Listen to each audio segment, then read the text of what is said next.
Because this right here, everybody can watch because it's Passion Fuse the Sound podcast. Today we got a special one in the building. I'm talking about a man who's been putting in work since the mid-90s. I'm talking about, this ain't no overnight success. The journey, the mindset, and the passion behind it all.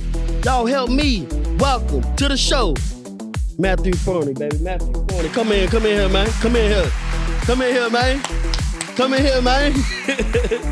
Woo, hey, look, that introduction was a lot, man. Throw your headphones on, man. You gotta hear the audience in the background going crazy right now for you.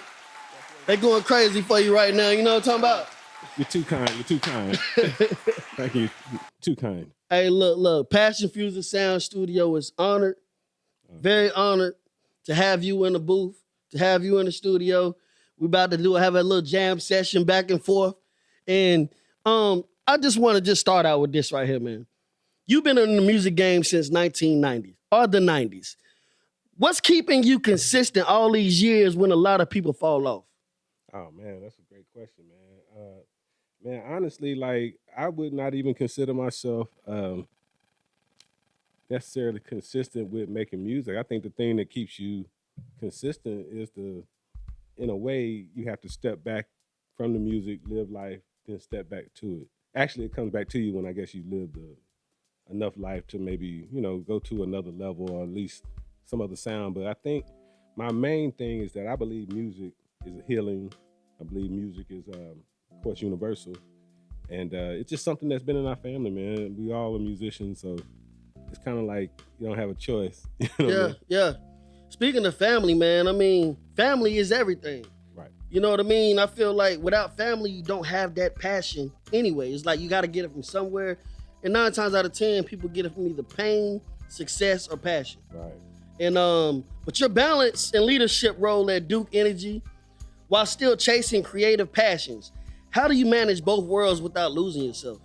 Well, first of all, with Duke Energy, it's important for the balance, and it's important to hey, from 8 to 5, I'm doing this. You know what I mean? Then from 5 on, that's my time, or 6 on, that's my time. So I try to keep them separated by at least being like, okay, I'm not going to work on anything from work at home. It's all about, still the mind or in some music, man. So I, are the family, and I had to learn that. That's been some hard lessons learned. You know what I mean? Trying to find what that balance is, because you're trying to, everything you're doing is for your family, so you think. Facts. You know what I mean? Facts. And then you look around one day and you see all these pictures, Carowin, and memories, and you ain't there. You know memories, what I mean? Man. And you're not in them. So, it takes moments like that to kind of develop that balance. I don't really think no young artist has balance. Yeah. They don't know what it is. Yeah. You know what I mean? You have to see what the good and what the not so good is of your grind, because it is a very, very, like you say, passionate, fuel kind of instinct. So I think balance is something that you are constantly developing in your life. Man, look, man. And speaking of balance, and when you touched on NC Music Land and Still the Mind, which either one you want to talk about first? Shed some light on Music Land, first of all, as far as a little history of it. Yeah, Music Land, that was my music production moniker or company. And I used that as sort of the umbrella to do everything. I had, of course, my production. I had a internet radio show on, I believe it was PBN or PBS type podcast about, back in the day. So what I did was, I was the only guy at that point. It sounded like ancient history because everybody's kind of podcasting on music. But I took specifically North Carolina independent artists. Yeah. From anywhere in North Carolina or even South Carolina, hey, send me your stuff, I'm going to play it. Yeah. And what I would do is I would put it all together, mix it all together into one continuous show, along with skits that were just geared toward what a Charlotte person or a North Carolina person would understand. But That's it was dope. I got a whole vault of this vintage. Yeah, that's dope. North Carolina art, man, it's crazy, man. Shout out to Shelly B if you're out there. Shelly B, shout out. We got to get you on here, Shelly B. Whoever you are, I know if you rocking with Mav, man, you rocking with me. That's just how it works, I hope she's still doing it, man. It was just phenomenal. She was an artist out of Raleigh. Mm-hmm. And she just had that style. She was killing. She was kind of like Eve, and so to speak. Just that energy. Yeah. You know what I mean? Yeah. And man, and what I learned, North Carolina was loaded. Yeah, talent. Man, loaded, absolutely loaded, man. Greensboro, Raleigh. Yeah. You know, Concord. You know, of course, goddamn Charlotte. You know, Yeah, like, yeah, you know, yeah. it is what it is. You know, but I was just amazed at the number of artists that would send me their stuff. Yeah. And eventually, you know, it got to the point where it started getting write-ups in Charlotte Observer. You know, people were paying attention. That's good. Yeah, it was just dope, man. Then, you know, you start having kids. Yeah, and then family happened. Yeah, then it's like, oh, I can't. I mean, because it was just me. I was host, producer, manager, promoter, everything of that show. So it was just like, it was a good experience. But that taught me that, hey, you can't do it by yourself. Yeah. But you never lost your fuel, though. No, I never. Yeah, you know, I mean, obviously, you're now stepping into film with big old productions. What made you expand from music into visual, and what's been the biggest lesson so far in that? Man, you know what it is, though? Honestly, in my life, these things have kind of like chosen me. Like, if I'm gonna be 100, I done walked away from music a couple times. Yeah, you know what I'm saying? And it would always, man, that's deep. It would always come back. Even like one time, I think it was you. It was Dinner Woods. Oh yeah, you know what I mean? Yeah. Like, you know, I was producing, I was, you know, engineering and stuff like that. But I was at that point, like, because the thing I've learned, one of the things I've learned, the biggest lesson I've learned, and this is for all artists out there. Yeah. Everybody want a record. Yeah. Everybody want to record an album. Everybody think they can be number one. Yep. But 85 to 90% of people that I would record with, a lot of times, they would go 3 songs in. You know what I mean? Yeah. And then it's like, man, this thing, boy, it's like, then with it, yeah, it's like, man, there's no muscle. Yeah, you know and I think that separates the goods from the greats, or the greats from just anybody. Just anybody, even getting in there, just even getting your placement in there. It's just like, you know, it's so people are so misinformed about how a record works, or how even getting to a certain point where people start noticing you. Yeah. That takes years. Yeah. I mean, like nowadays, maybe not, because of the internet, you can be overnight. Yeah. But like, to actually have a record or have a career that connects beyond the region, it takes years. Man, look, years and years. But this right here surprised me, because it took months, seemed like. And now looking at it, it's like, has he been doing this for years? You know, the sound bowls that you got going on now. You know, I call it, when I went to one of the sessions, I was impressed on how focused and how peaceful it was. I mean, it was like, man, this is amazing, man. Like, I can see why, you know, sound is a part of our history. And I mean, how did you get into that? And how has that changed your life? And I'm not saying I'm deep with change your life, because it's like, bro, like you kind of eat, sleep, and breathe it now. It did, man. It definitely changed my life. As far as sound, I got a musical background. I'm a vocal performance major. Yeah. From North Carolina Central. Go Eagle! Eagles! But you know, so I had a musical background, so sound has always just been a part of my life. But as far as with the sound bowls, you know, it wasn't until like I lost my father and my mother. My father was in August 21. My mother was in February 23. Yes. And like, you know, I practiced meditation like for 12 years prior to that. You know, I've been into like. So it's all in your repertoire. Yeah, it's all in there. But like once they passed, couldn't do it. You know what I mean? I couldn't settle my mind. I couldn't get the grief or the anger under control. You know what I mean? So one day I was just, you know, in my room, and good old YouTube, saw a guy playing these bowls, and it was just like, you know, it's just, you know, I'm just always keen. Have his name about it? You know his name? I can't remember the site. White dude. I can't remember the site. We're gonna find that out. We're gonna tag him in this thing, man. Inspiration. Everybody gotta know they're inspired by somebody, man. It was like he had like 8 bowls, these big bowls he was playing, and it was just the sound coming out. And I decided, like, man, you know what? I'm gonna meditate. Yeah. And I'm gonna close my eyes.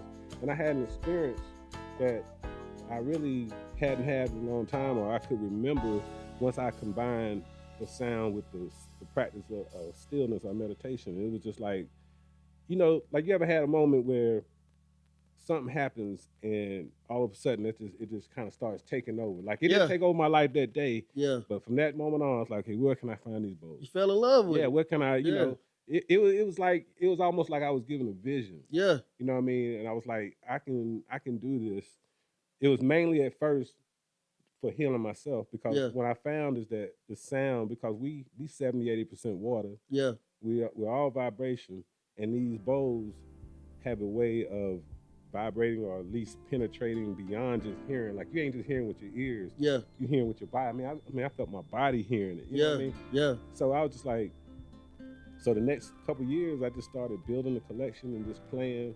Like the way I look at it is, all the bows I got is like one big key. Got you. You see what I'm saying? So like I was just like, I knew I needed to build that. Something told me, like spirit was guiding me, like you need to build this instrument. Got you. And through the course of that and through the course of playing every day, I noticed that it started creating focus more so. Yeah. I was able to deal with like the emotional aspects of the grief and the anger, and it was just like, wow. So as it grew, man, I was just like, I was given the assignment to just take it to the world, because it's like right now everybody's so amped up, everybody's so, you know, mentally trendy. Yeah, you know, mentally like exhausted, you know, mentally stressed, tapped out. Just, you know, all these feelings where it's like there's nothing that's calm in that mind. So along with these singing bowls or sound bowls, I discovered I could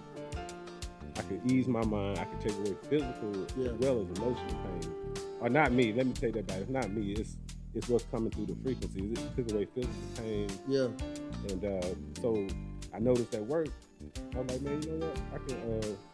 I can incorporate, you know, this into my job culture, because corporate America is very stressful. If it ain't stressful, it's very boring. Very. But like, you know, it still gives people a reset. Facts. You know what I mean? So that's how I really got into like the singing bowls. But it was like just being me and just being the kind of person, creative person I am.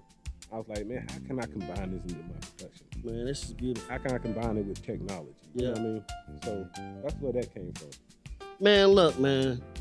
This is wonderful, man. You feeding information to the masses right now. You know, I'm pretty sure either a couple of these clicks, somebody gonna be like, let me try that, or let me listen to that. Man, especially our people, man. Like, a lot of black people think that it's voodoo. Yeah. You know, especially like Christian, like deep embedded. Yeah. You know, it's just like they think that it's some kind of negative spiritual. Yeah, you know, like voodoo is kind of stuff. They're not really considering the science behind it. Yeah. And I had so many experiences where I could see the transformation in people. Yeah. Like when it took the pain out their hand, or it took the pain out their back. Yeah. And then they like, wow. You know what I mean? I'm sitting in there, excuse me, doing sessions with women and guys. You know, so it's a very intimate kind of thing where you need to be able to feel safe. So my thing is, like, in my opinion, like, it's in the word, but I don't want to twist anything.